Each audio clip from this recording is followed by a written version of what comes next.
Your background is interesting, and I'm also hoping to find out today what's the connection with Australia, Switzerland.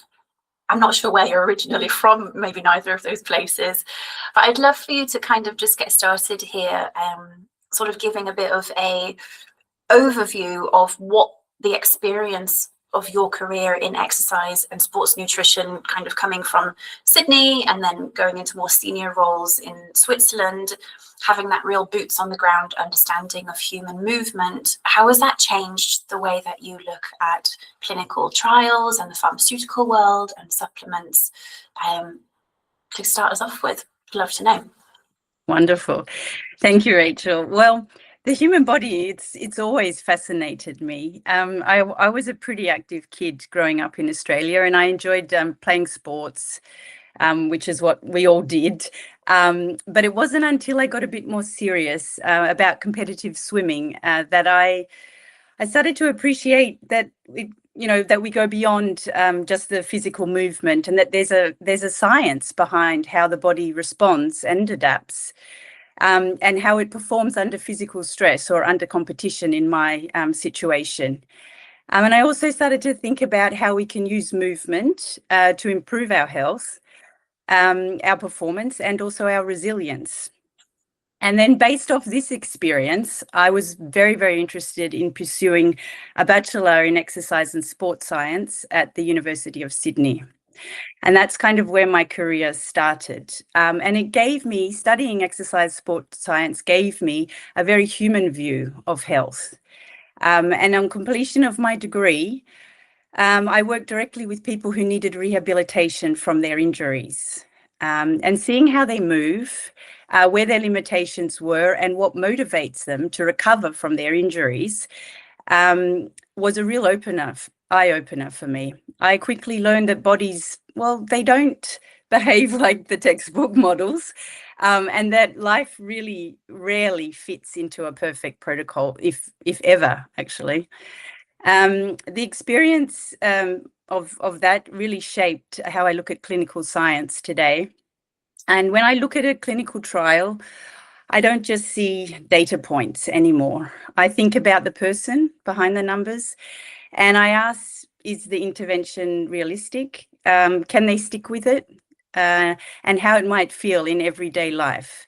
And that's the boots on the ground, I think, experience, which keeps me grounded. And it reminds me that clinical excellence, it only really matters if it translates into something practical and meaningful for real people outside of the trial setting, and not just when they're participating in a clinical trial. Yeah. So you are Australian? Yes, okay. Yes. Yeah, born in Australia. Amazing, fantastic. Just to follow on from that point, has there been a specific age or demographic that you focused on throughout your career, actually? Not specifically. I think rehabilitation from injury was more in the adult population, and these were people who often had workplace injuries. So they had some kind of repetitive use injury from a repetitive job that they were doing, or from sitting at a desk all day, or neck pain from too much computer work, or so yeah, this was more in an adult population that the focus was on for my experience in exercise and sports science. Yeah. Fantastic. So you've had about 20 years of experience working in this sort of really top level pharmaceutical industry, global companies like Roche, for example. What have been the most surprising things that you've learned about how Big Pharma actually views the longevity and the wellness market, which are two big buzzwords right now? Maybe they weren't 20 years ago. Yeah. So I think when I talk about this, I don't know if I can say it's surprising. It's really surprising. But I realized working, all these years in pharma, that the pharmaceutical industry does take longevity and wellness very seriously, but it's not maybe in the same way that the public conversation has framed it till now. I've worked a significant time in clinical science and operations, and I've worked in disease areas such as oncology, neuroscience, gastrointestinal, and cardiovascular. And during this time, I saw that to pharmaceuticals and biotech companies, longevity, it isn't viewed as like a biohacking or lifestyle optimization. It's they look at it at the long-term disease prevention and as a health span problem. It's a regulatory and data challenge, obviously, for them, and their focus is more on turning aging into a series of treatable and diagnosable diseases, because obviously to treat we need a diagnosis. I feel that pharma's interest really lies in owning the clinical biomarkers and the detection or the early detection tools that will shift the industry from like reactive sick care to more proactive health span model, I guess. A good example is perhaps in Alzheimer's. We now have FDA-approved blood tests that, alongside a thorough clinical evaluation, they help doctors to diagnose the disease earlier, and this is by the detection of markers like amyloid plaques, and that's really a huge shift. But it's taken a very long time, years of rigorous science and validation. So I believe the interest is real. It's there, but the timelines are slow and the evidence bar is extremely high. If something can't be clearly tied to disease endpoints, regulatory pathways and reimbursement, it's very difficult for pharma to move that forward. So whilst pharma continues to look for ways to diagnose and treat earlier, as well as to delay progression of diseases, I guess there is a gap here we can see sort of a gap forming here in healthcare.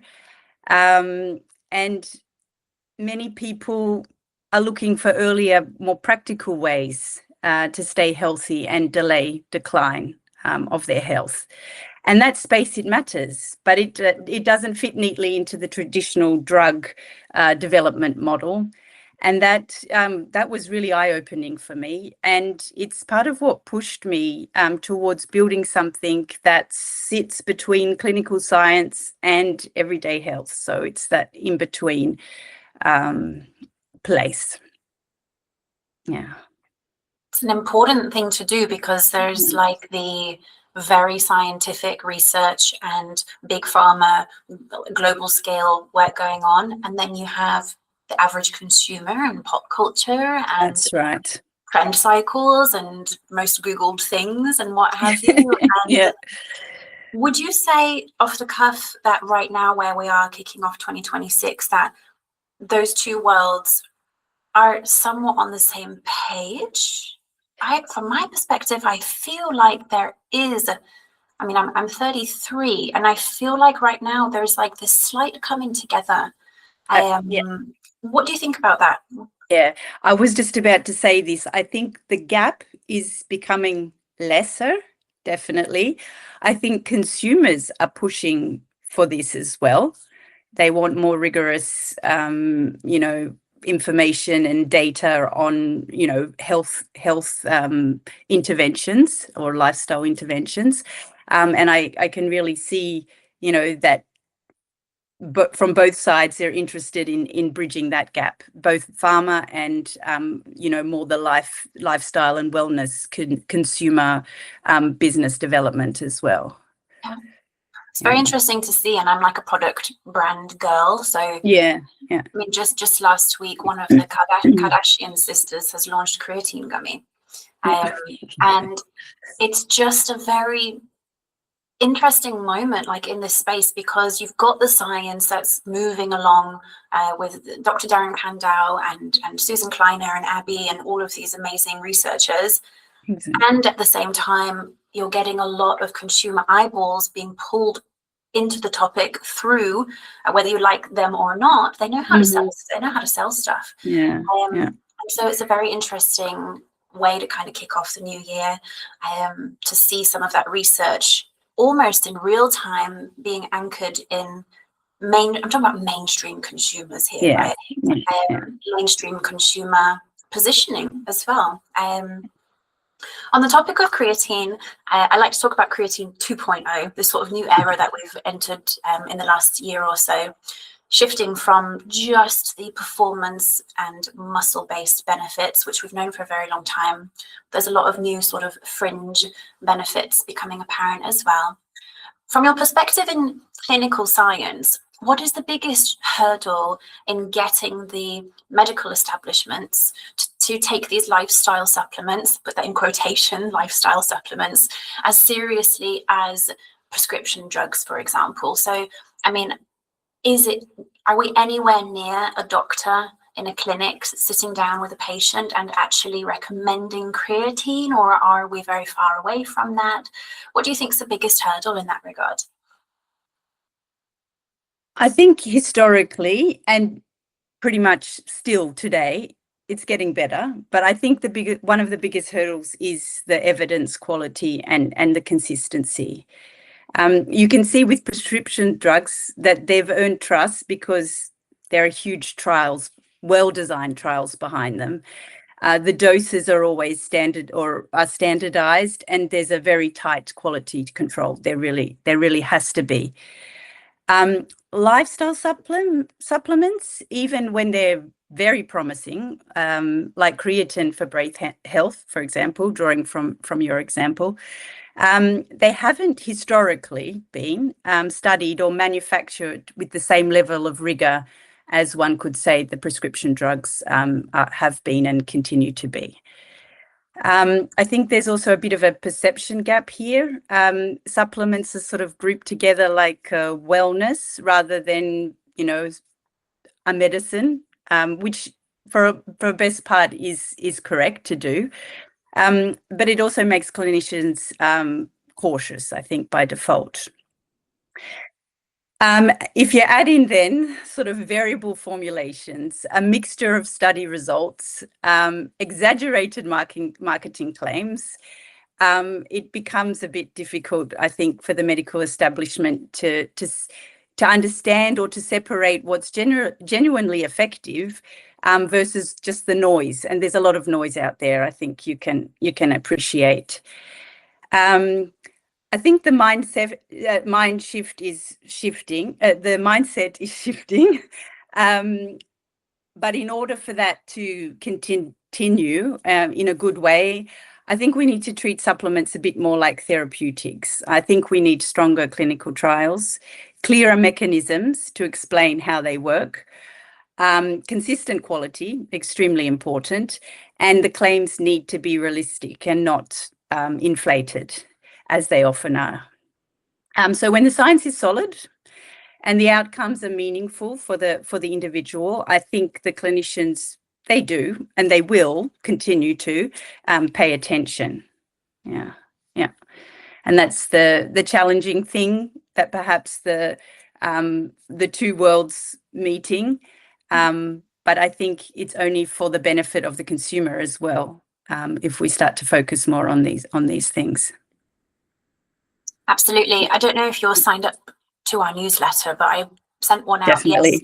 Yesterday, and something that was really eye-opening for me towards the end of last year was that there are some true clinical medical conditions, even diseases, that have so much potential for creatine to either be like a form of therapy or to slow down the effects of such things. And so I'm talking specifically about DMD, Duchenne's muscular dystrophy, which impacts boys only. So degenerative muscle and bone density condition. And then you've also got a set of sort of from birth also like creatine deficiencies that are typically cerebral, if I'm pronouncing that correctly. So they impact the brain and they cause seizures and speech delays in young children.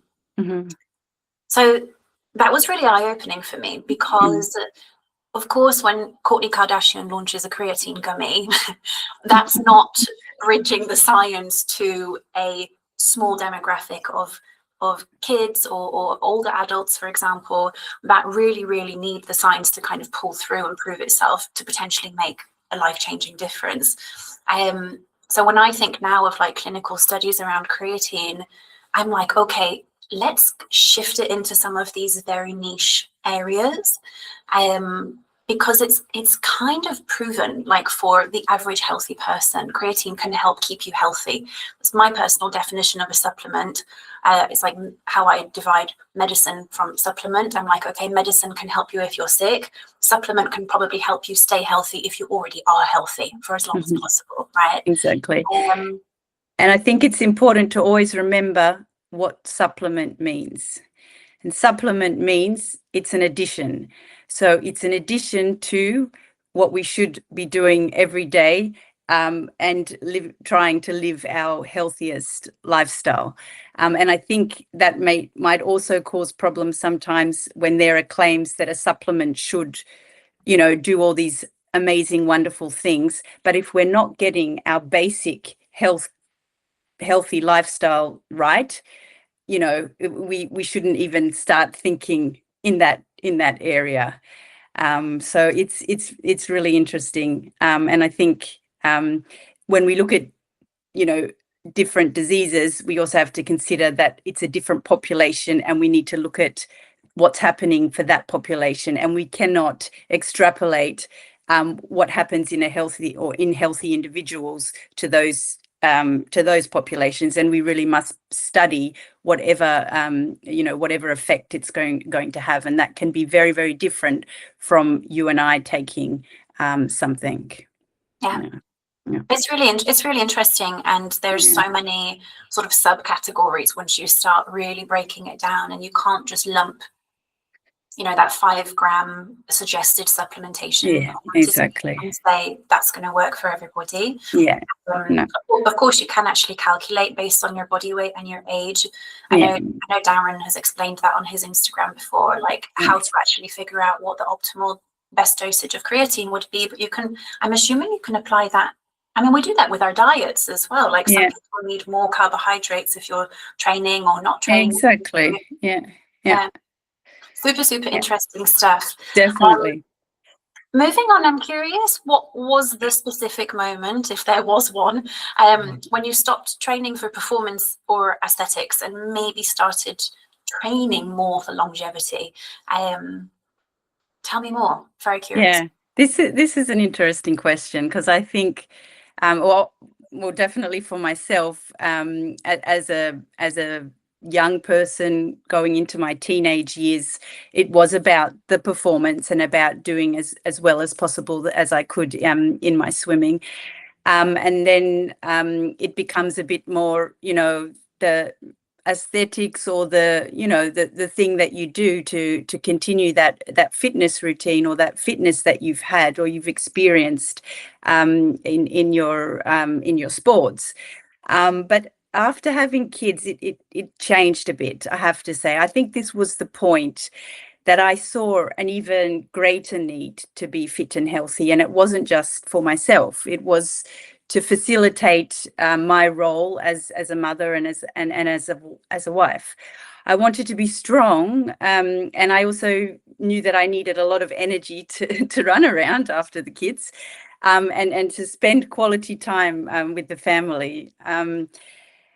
I think, as a lot of people find, regular exercise is also fantastic to de-stress. And as a busy mother with 3 kids, you also find, an hour or sometimes less in the day for yourself. So it was also an opportunity to sort of say, okay, this is time for me. I ran, once I stopped swimming, it was too frustrating to get in the pool all the time again. So I switched a bit and I started to run.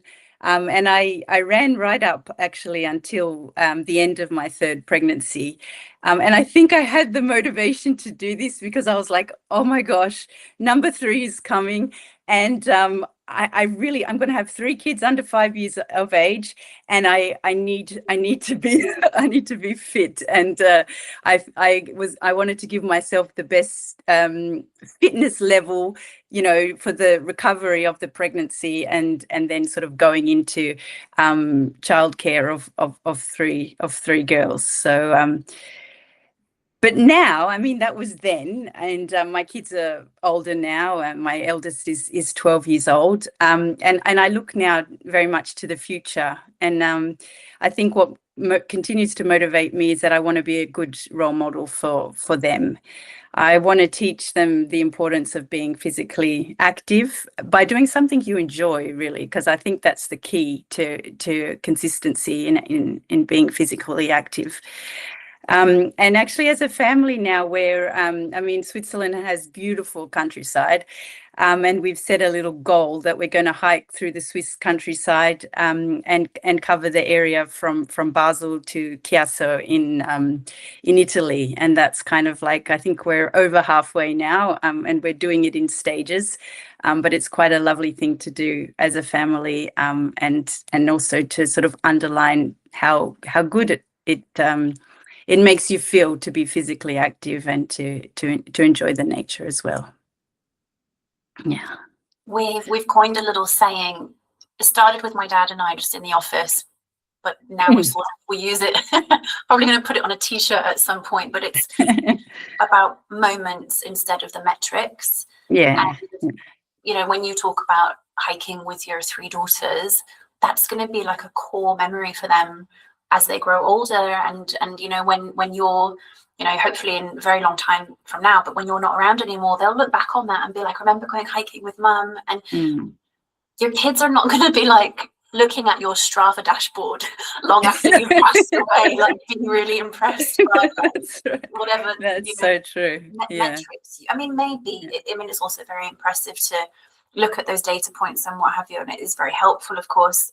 As a runner, I use Strava if I'm training specifically. It's great, but just in terms of like holistic well-being and the message of health span, once you add like the social element of doing it together with people, how long it takes you or how far you go, that's really not going to be part of the core memory.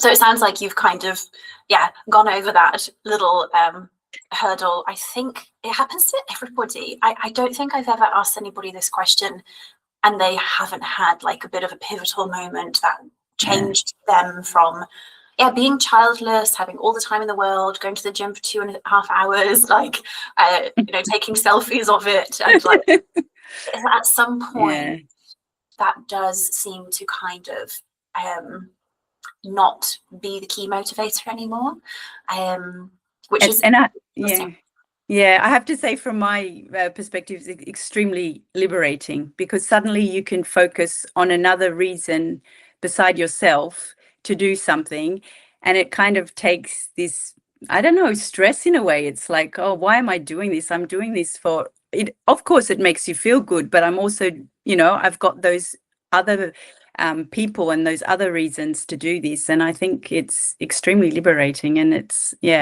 and it helps to further motivate you than maybe just some aesthetic or performance goal. Of course, the beautiful nature is very inviting. Yes, we're fortunate. It's difficult to stay away from. I'm glad you're enjoying that. You have a master's in nutrition, which is a really interesting thing to have in 2026. I mean, the whole food pyramid's just been flipped upside down. Yes, oh gosh, don't we know it? What is one health trend currently blowing up in the industry that you think is actually scientifically overrated? Yeah, this is really this is a real tough one, because there are so many. As a registered dietitian, I hear about so many, and things that things that are extremely out there, but then also some other things which are maybe not so common. But and it's not just what's out there, but there's constantly new things coming all the time. And But I guess with the start of the new year, we have all these resolutions and promises, and people are looking of ways for turning their health around. There's quite a bit of noise about detoxes and cleanses and things like that. And I think this is becoming a bit more understood by people, that it's not all that it's promised to be, and that a lot of the detox teas and juices or supplements or whatever that claim to cleanse your system, there's no real evidence that they're doing anything more than what your liver and kidneys are already doing on their own, so naturally.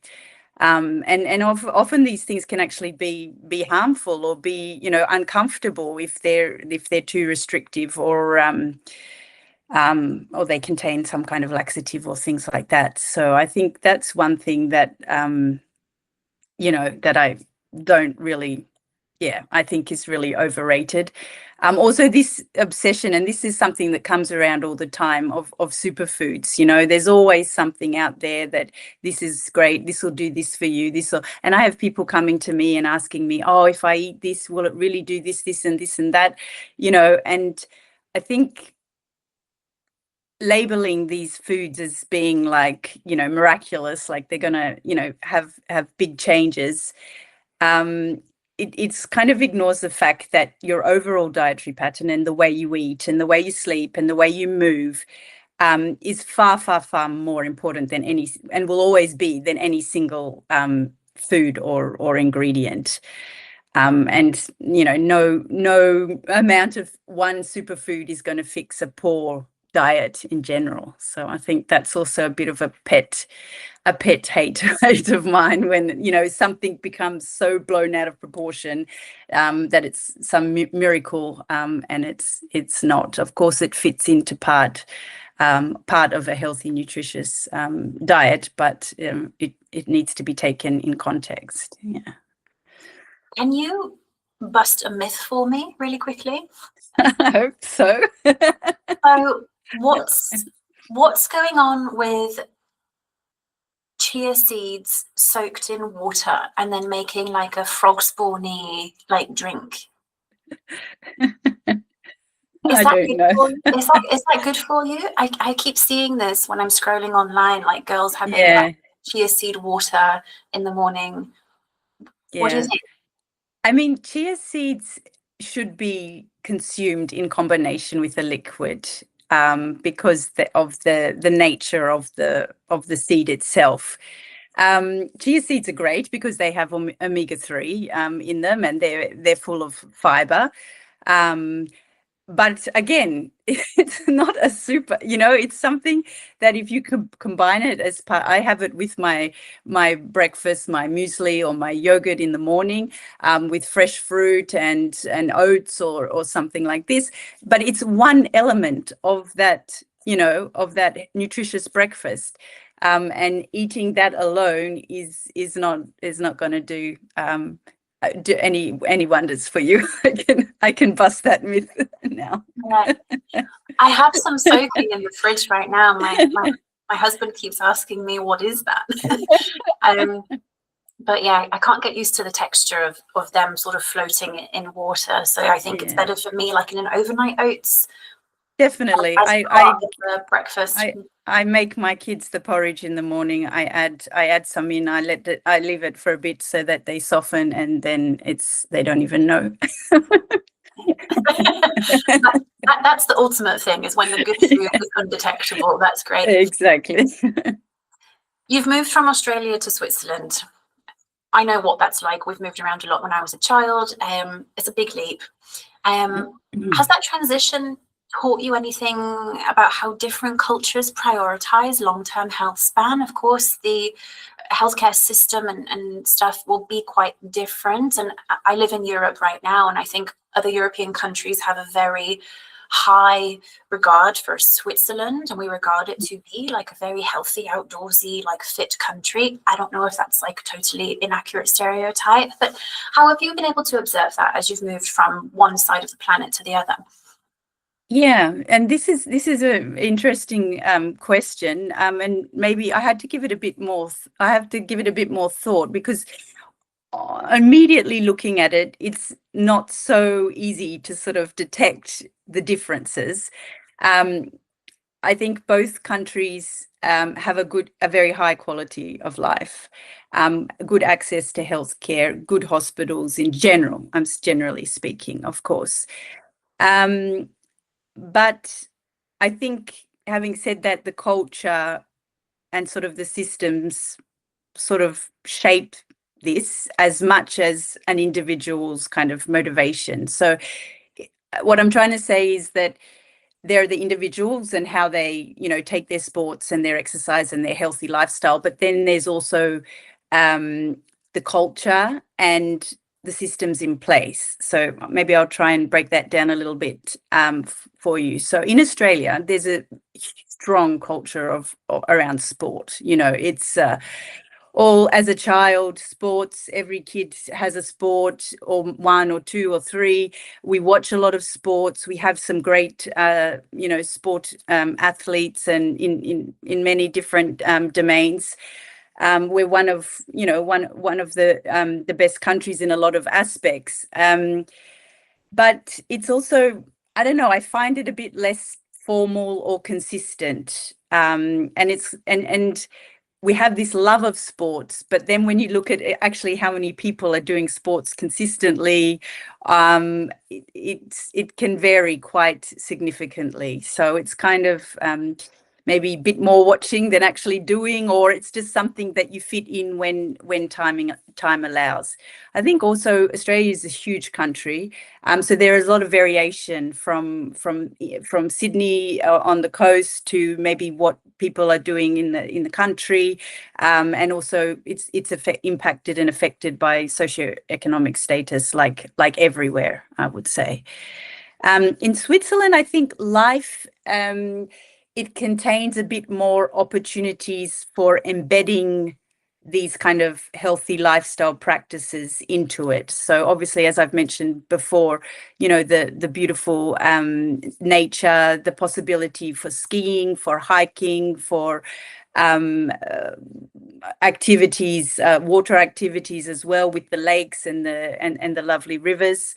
And I feel that, people are, without maybe like official sports, they're doing a lot of, physical movement, just because of the possibility to walk. I mean, the whole country is with walkways that are signposted. And I mean, in Australia, you can't do that because it's hot in summer. There's snakes, there's bush, you have to get in your car and you have to drive to your destination. Whereas in Switzerland, I think it lends itself much more to that kind of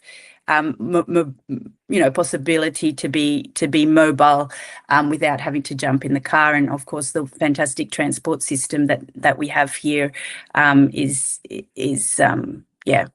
facilitates that.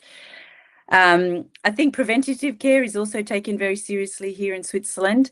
I moved away from Australia almost 20 years ago, so maybe I haven't followed how Australia is following this, because obviously preventative care, longevity, and all this has become much more predominant everywhere in the world, I think, or in most places in the affluent world, in the last maybe five years. But from what I can see in Switzerland, it is taken seriously, and I think there is this mindset around maintaining function as you age. So I think the Swiss people like to be independent, and they want to maintain that kind of ability to get around, to go out, to socialize with their friends, like, for as long as possible. And I struggle a bit then to have the, this understanding of how that translates into Australia, because it was something that I probably didn't really consider at the time when I was there. Yeah. So much.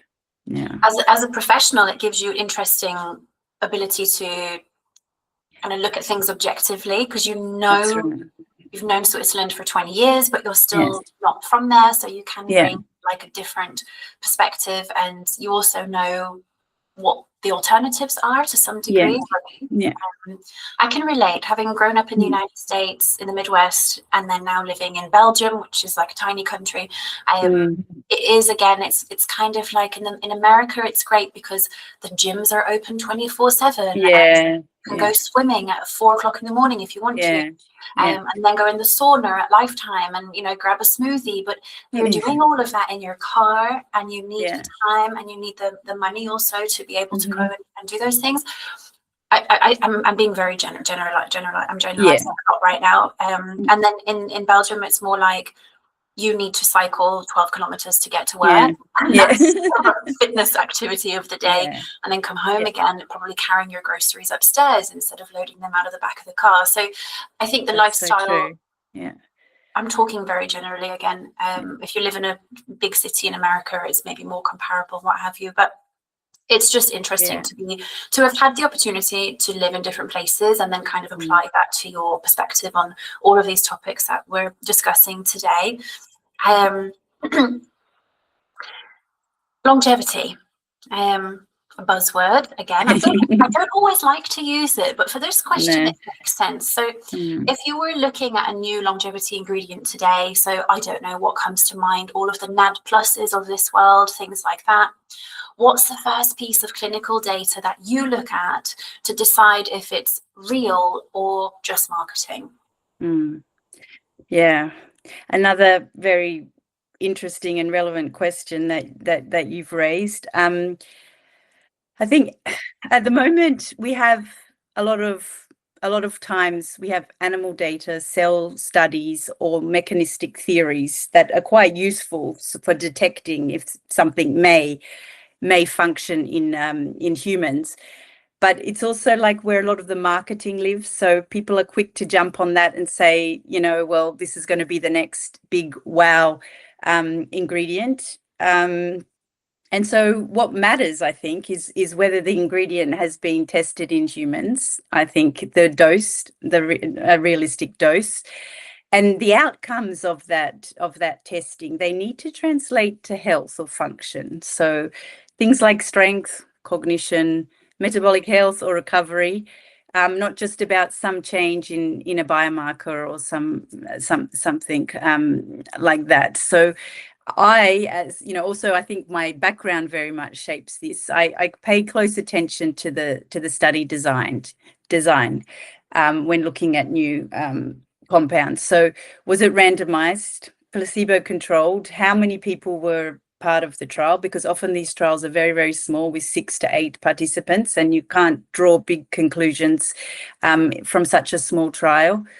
And for how long did they take these supplements or ingredients or whatever it may be? It's also important to note the dose, because I mentioned the dose before, that the dose that was used in that trial, that it actually matches what we're being offered on the shelf. And if the clinical benefit only shows up at this maybe massive dose that was used in the trial, people can't maybe or won't. I won't take it. I mean, we know that some high doses of things can cause, you know, upsets, and I think this needs to be taken into account. So yeah, in short, I guess I'm looking that the science was built also to help real people. So, you know, it translates, and it's not just there to kind of support a compelling story. You know, there's actually we can actually see that it's been studied thoroughly in the right population, right dose, and that the outcome was efficacious for the population that it's meant for, or for the people that are supposed to take it. Yeah. From my perspective, the average consumer is not quite at that place where it's difficult. If the study is linked by a brand, when you get on the PubMed page or wherever, it's taken me like 18 months to feel comfortable scrolling through a study and to know what I'm looking for. So a couple Yeah, of things you yeah, just mentioned, like how many people participated, maybe even whereabouts in the world, who conducted this thing, yeah. what was the Yes. university? What was the funding? Yeah, Who was behind the follow the research? money. Yes, follow the money. It's yeah, Um, yeah.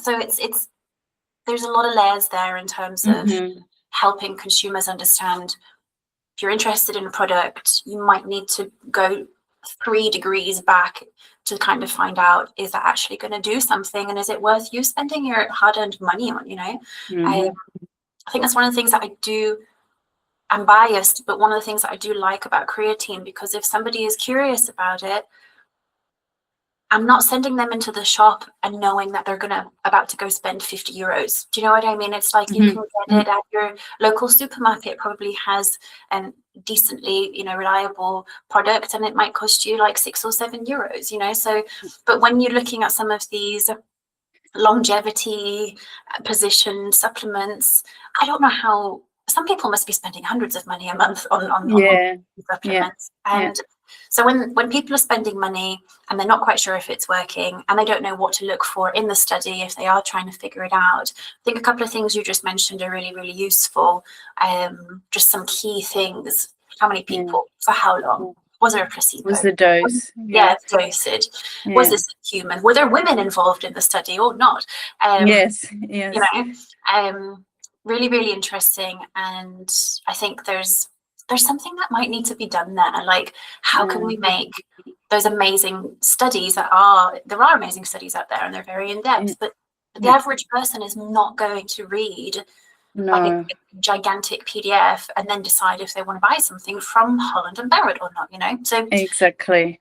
I think we're lucky if we get to the point that people then start to see, okay, there's a reference to a study, okay, that's good already, but without the context, without that additional education, it can be used, in the favor of whoever is selling the product as well. And I think, as you said, I think healthcare professionals, maybe people developing products, they have some kind of accountability to help their consumer to break these things down. And as you say, no one's going to, click on the link and download a 5, 6, 7 page study and try and work through that. I mean, if you're not, if it's not your thing.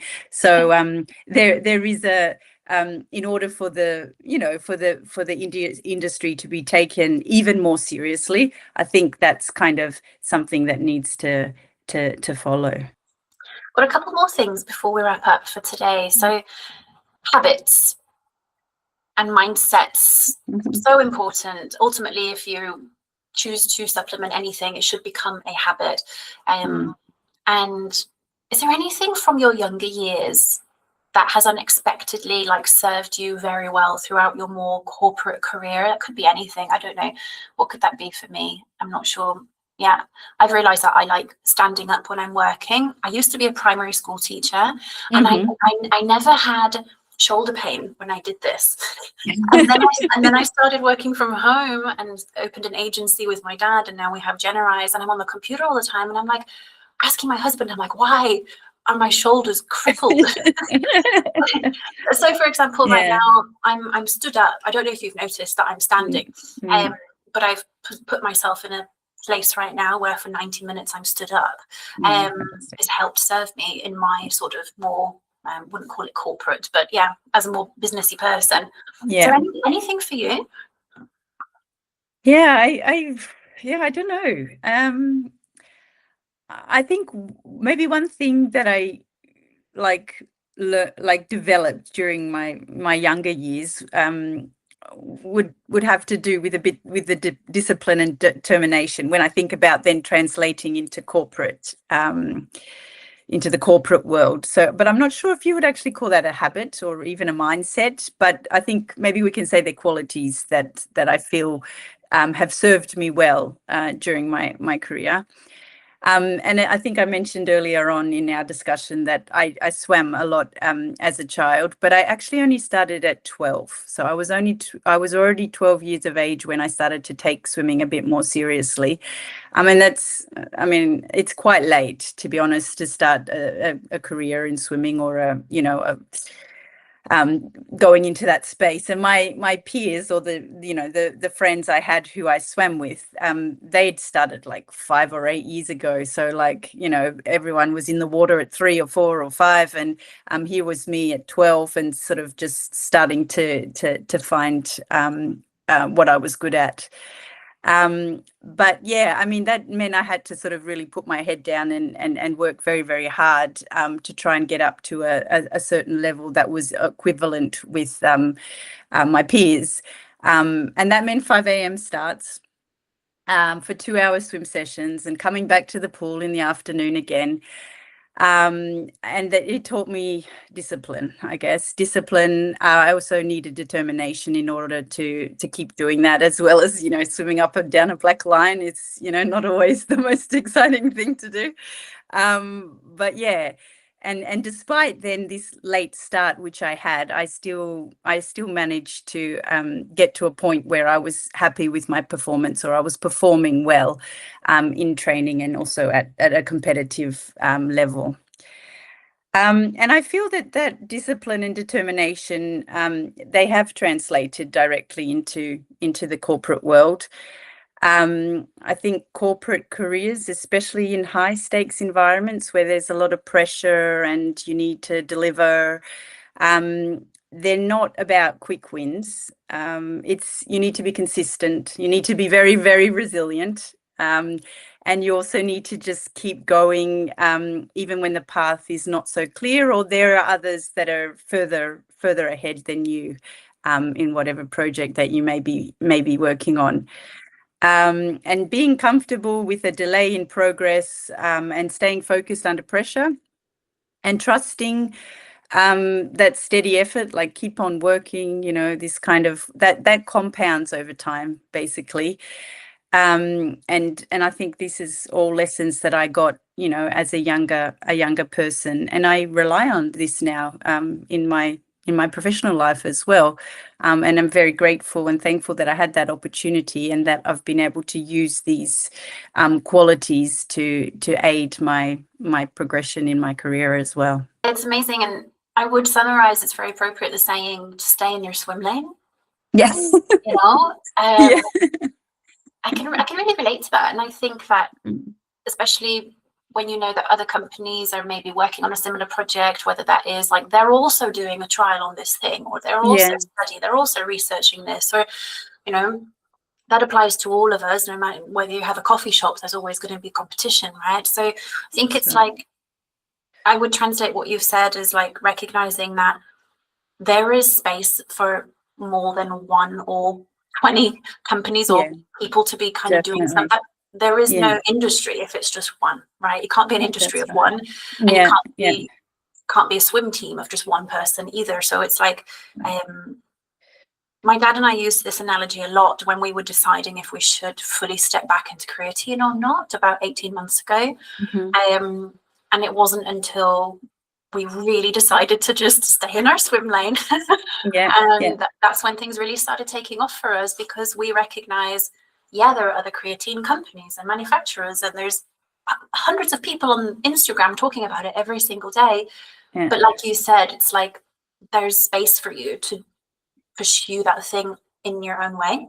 Exactly.